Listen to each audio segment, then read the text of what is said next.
Hello everybody, this video is going to be about the New York State SAFE Act Part 2. A lot of people I've talked to, they don't even know that there is a Part 2, and some people that do know there's a Part 2 don't know when it's coming, and don't know that it's actually already been written, and will probably get put through in the during the first part of 2015, and I would imagine the first legislative session. So I'm going to talk about some things that are in the SAFE Act. I don't know if it's everything. God only knows what all is in there. I'm sure there's a few surprises, but first off, I want to start with SCOPE, Shooters Committee on Political Education. Okay, their website, scopeny.org, wonderful organization that defends our Second Amendment rights. If you go here to their website, the left side is different chapters here in the state. You can join different committees. You can join if you choose to do so. A couple other things you can look at: candidate report cards. They give a grade on a candidate's stance, whether they support Second Amendment or not. And then another interesting thing is candidates signing pledge. It's a list of candidates that have signed a pledge pledging to repeal the SAFE Act. So the reason why I'm bringing this up, the election is about 3 weeks away. November 4th. It's a Tuesday. So I just wanted to bring this up, kind of share the information, get it out there, so that way, the more people that know about it, the better. If Cuomo gets reelected, this is what's going to happen. This is a guarantee. So here we go. New York SAFE Act Part 2. Safe storage, microstamping, 50 caliber ban, gun dealer insurance, would prohibit the sale or transfer in New York of guns that are not childproof, be a 30-day limit on gun purchases, a record-keeping nightmare, 10-day waiting period on gun purchases, ammunition coding, gun rights stripping. I'm not sure what some of these are. Mandatory insurance for gun owners, reduces pistol permit from 5 years to 2. Another 30-day bill for gun purchases, minimum age for gun show over 12. Some of these, these are all pretty stupid. These are all pretty, ridiculous. But there are some that are very stupid, like microstamping.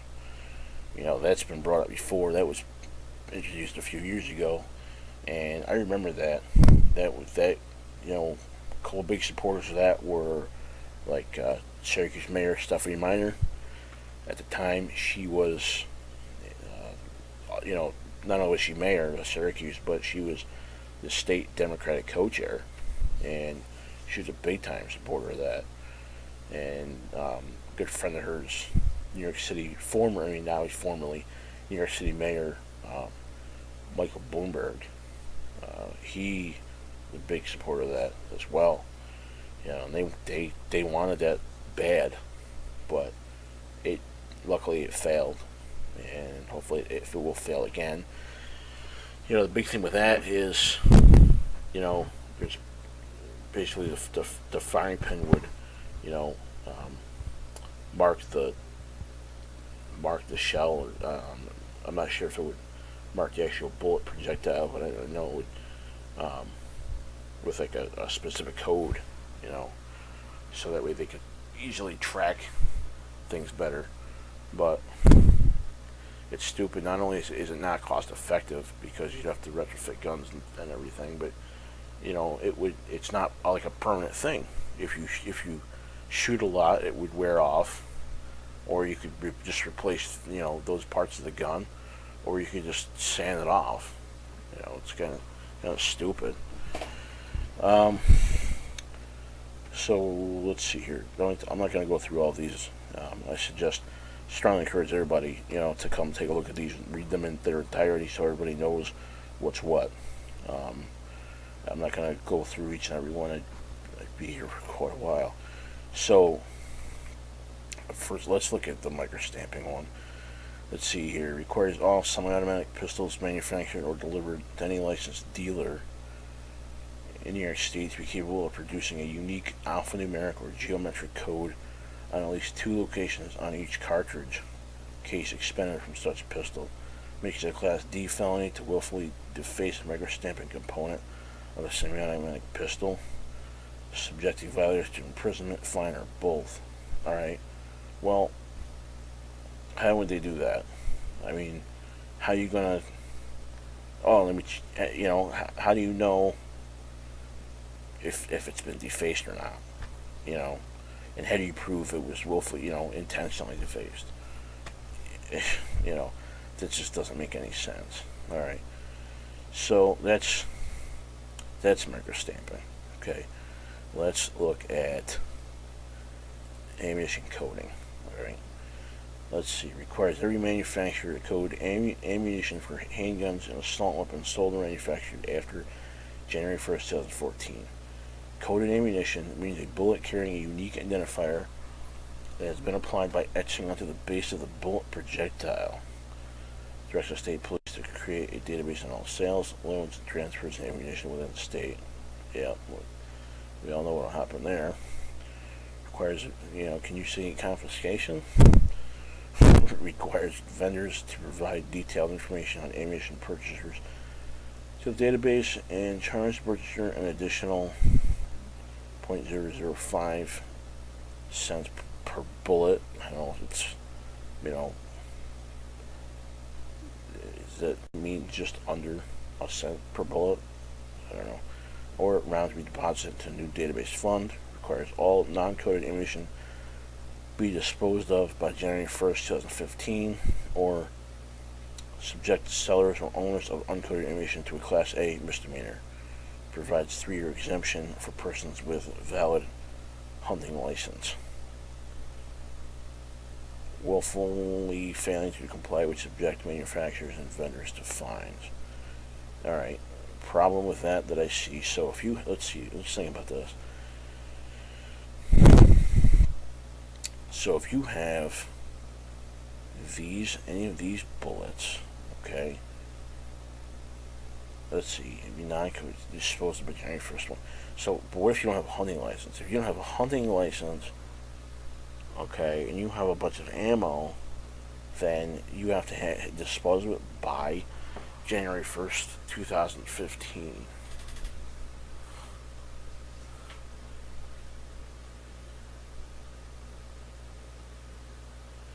That doesn't make the date. I don't know. The dates don't make any sense there. I don't know why they put a timeline on it to begin with, because that kind of screws you up. And how are they gonna know? Were they gonna just go around checking ammunition? I mean, and how would they know anyway? Because it's gonna be etched on the base of the bullet projectile. See, it's stuff like this that makes absolutely 0 cents. 0 cents. Alright, so this is this site. Let me go on to this other website that I found here. Let's see, this is a website called bulletsfirst.net. Cuomo decides to like 2 into law if he gets reelected. Alright, this was just written just a couple minutes ago. I mean, not a couple minutes ago, a couple days ago. Let's see, if Governor Cuomo is reelected, the framework is already in place for passage. Yep, we knew that. Oh yeah, they can't. They don't want to call it the Safe Act Part 2. It wouldn't be a good thing to call it. But alright, so they have 10 key points here. Alright, safe storage. Acquire weapons will be stored in a safety locked device or in a safe storage depository without outside even the possession or control of the owner or their lawful possessor. Alright, so let's see. This include houses without children and those such only serves ability to defend yourself against home invaders. Yes, it does. Alright. Microstamping. It requires all semi-automatic pistols manufactured delivered to any dealer capable of producing a unique Class D felony. Alright, let's see. Problems with this are many. First, technology is not practical. So it doesn't work. Such as this akin to requiring primers to shoot pixie dust since it can't, and make all guns illegal. Secondly, like most gun control measures, criminals who are using guns to commit felonies are just going to ignore this. Yep, exactly. And they're criminals for a reason. They don't care. Thirdly, cost of distributing all the guns in New York would unfairly fall on the citizen. Yep. Finally, even if the technology was viable, and the criminals did follow it, which they won't because they are criminals. They're called criminals for a reason. All they have to do is use a revolver and make sure to destroy the shells later. Okay. Now, for microstamping, okay. Alright, so here's a little article on microstamping. Okay. The process involves the use of laser technology to engrave a microscopic marking onto the tip of a firing pin and onto the breech face of a firearm. When the firearm is fired, these etchings are transferred to the primer by the firing pin and to the cartridge case head by the breech face, using the pressure created when a round is fired. After the spent cartridges are ejected, these microscopic markings, which have been imprinted on the cartridges, can then be recovered by police and examined by forensic ballistic experts to obtain information to trace the firearm to the registered owner. So, let's go down here. There's a couple things I want to show you. Alright. Claims made by proponents of the technology include microstamping enables law enforcement to match fired cartridge cases from a crime scene to the last registered owner of the firearm. And it would allow law enforcement to track illegal trade in guns. Okay. Well, illegal trade in guns, it's only if those guns were done. Okay. Low cost of implementation. The technology owner claims as low as 50 cents per firearm or as high as $8.50 depending on the volume of the manufacturer. High reliability. The nearly as harmless as a diamond firing pin provides long service life. Alright. So those are proponents, supporters of the technology. Now these are people who don't support it. Let's see what they have to say. Stamped casing can only be traced to the last registered owner, not to the person who used the gun when the casings were stamped. In the case of a stolen gun, as is the case for most firearms used in crime, stamp cased would not lead to the criminal. Unscrupulous individuals would collect discarded brass from a firing range and assault crime scenes with microstamp cases, thereby preventing false evidence. High costs for testing the, whatever that word is, efficacy of the technique must be passed on to customers, increasing the cost of firearms to obtain them legally. Yep. Microstamping is easily defeated. Diamond-coated files are inexpensive and will remove microstamping. One forensic expert performed the task with sandpaper and eliminated the microstamp edges in 30 seconds. Firing pins are normally replaceable and can be changed with simple tools or without tools. Firing a large number of rounds will wear down the microstamp. Marked components such as slides, barrels, firing pins, and ejectors are all easily and commonly replaced items. Microstamping is an immature, sole source technology. It's not been subjected to sufficient independent testing. Transfer of microstamp marks to the case is less reliable to promote's claim.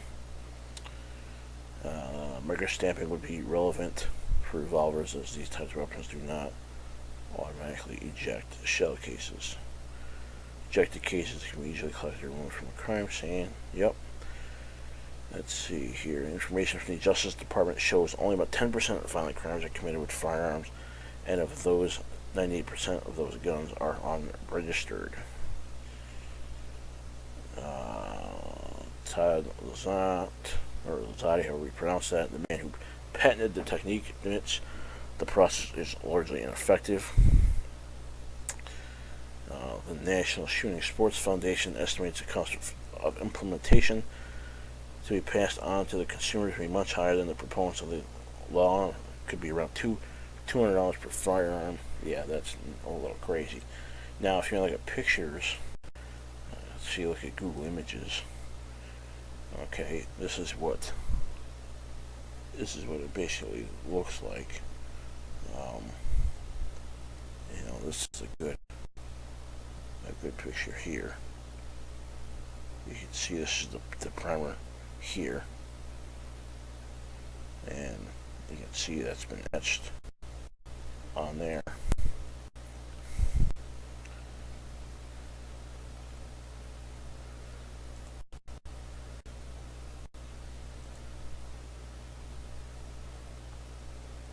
That has nothing to do with it, but yeah, you can see, you kind of get the idea.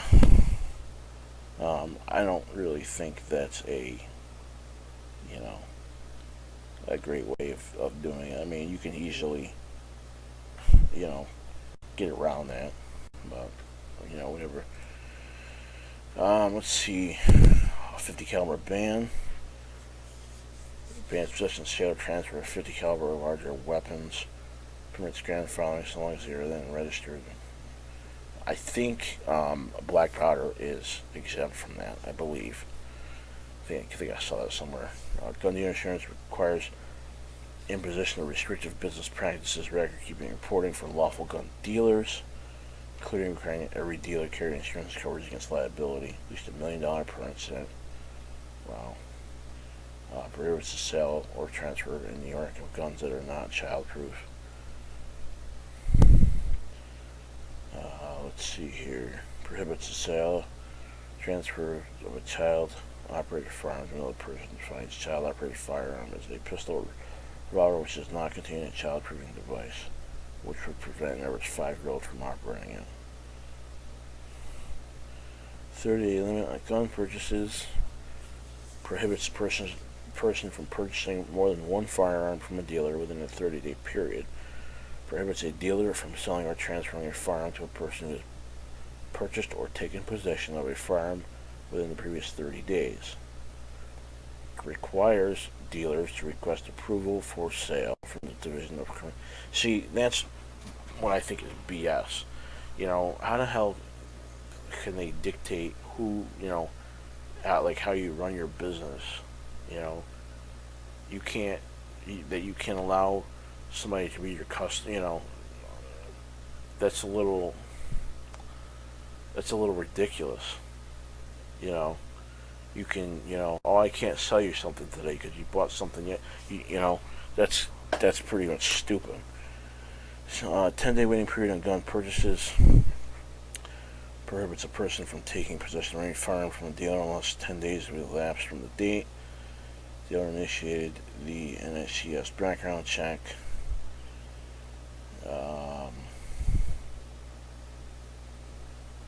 I don't know what it currently is. Let's see. Murderers who could have used a gun to stop their attacker. I doubt they appreciate the 10 days it cost them. Okay, ammunition code requires every manufacturer to code ammunition. I'm sure they're going to love that. I don't know how widespread this ammunition coding thing is, but I'm sure they're just going to absolutely love having to code ammunition just for the state of New York. Code any ammunition for handguns and assault weapons. Code ammunition means a bullet carrying a unique identifier been applied by etching onto the base of the bullet projectile. Yeah, right here. Most bullet makers aren't going to make special New York bullets, so the availability of ammunition in the Empire State will decrease dramatically. Yeah, that's great. It's already been decreased dramatically. Oh, here we go. Mandatory insurance for gun owners. Required persons owning a firearm prior to ownership or within 30 days of enactment for current owners to obtain liability insurance policy limit of at least $250,000. Failure to do so would result in the immediate revocation of the firearm owner's registration, license, and any other privilege to own a firearm. Yeah, just look at the wording. Privilege. Yep, privilege. It's a right, not a privilege.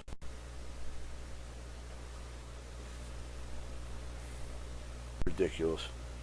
Just a pistol permit from 5 years to 2 years. Yeah, right now it's you got to renew every 5.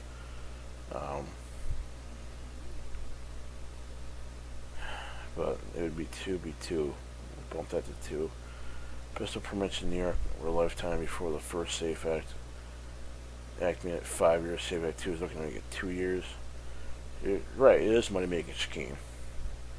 Yeah, so they're going to take our rights away, and they're padding their pockets at the same time. So, I don't know, absolutely nuts. I'll post this website as well in the the description. You can come here and check these. You can read this here. I'll put the link here as well for microstamping. You can come check that out. But please, share this video. Even if you can't or don't, just get the word out. We got 3 weeks. We got to turn the volume up, push as much as we can. Have got to, get this information out there. We cannot let Cuomo win. We have got to get him out of office. Same thing goes for, members, assembly members and state senate. They've got to go vote them out. If they voted for the SAFE Act, vote them out. Okay, this cannot be allowed to pass. This cannot be allowed to happen. All those people, they got to go. Give them the boot, get them out. It's just that's the only way possible is to get them out, get rid of them, get this SAFE Act repealed, because all they're doing, they're just taking all our rights away, and they're robbing us at the same time, and it's ridiculous. Cannot happen.